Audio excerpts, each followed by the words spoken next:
నా ప్రియమైన మిత్రులందరికీ హ్యాపీ న్యూ ఇయర్, నూతన సంవత్సర శుభాకాంక్షలు.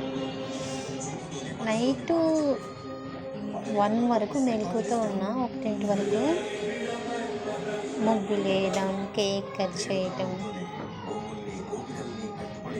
ఇంకా అందరికీ విషెస్ చేయాలి కదా, విష్ చేయడం. ఏ ముగ్గు వేయాలో అన్ని ముగ్గులు ఏ ముగ్గు వేయాలి అని ఒక్కొక్క ముగ్గు వేస్తుంటే ఇంకా చివరికి ఈ ముగ్గు అనిపించింది. ఈ ముగ్గు వేసాను, బాగానే వచ్చింది.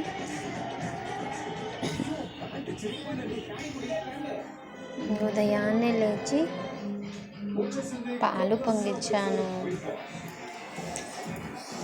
తర్వాత పెసరపప్పు గారెలు వేసాను.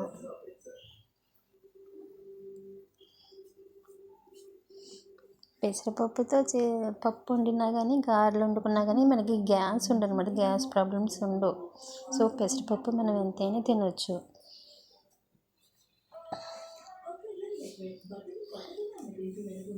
ప్లస్ టేస్ట్ కూడా చాలా బాగుంటాయి.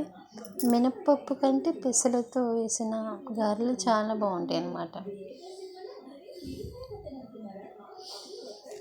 ఈరోజు మొత్తం నేను చాలా టైర్డ్ అయిపోయినా. న్యూ ఇయర్ కదా, నైట్ పండుకునేసరికి 1 దాటింది. ప్లస్ ఎర్లీ మార్నింగ్ లేచాను అనమాట.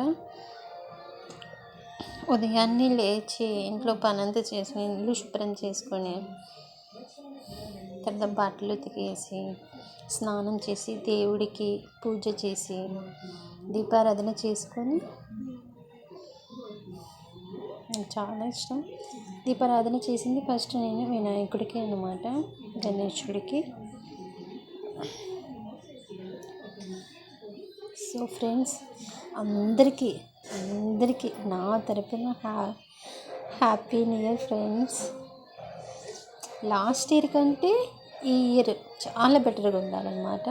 నేను ఒక్కటే కోరుకుంటున్నాను, మీ నుంచి అందరు హ్యాపీగా ఉండండి. ఓకే, సో మీరు కూడా టేస్ట్ చేయండి ఫ్రెండ్స్. నా గారెలు ఎలా ఉన్నాయో, చాలా క్రిస్పీగా వచ్చినాయి అనమాట. తర్వాత హస్బెండ్ చికెన్ తీసుకొచ్చారు ఆఫ్టర్నూన్ టైంలో. అప్పుడు పూజ గిట్ట అంతా అయిపోయింది కదా.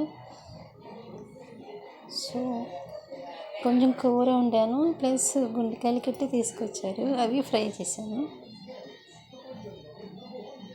చాలా అంటే చాలా బాగుంది. 2 కలిపి తింటే నేను అలాగే తింటాను.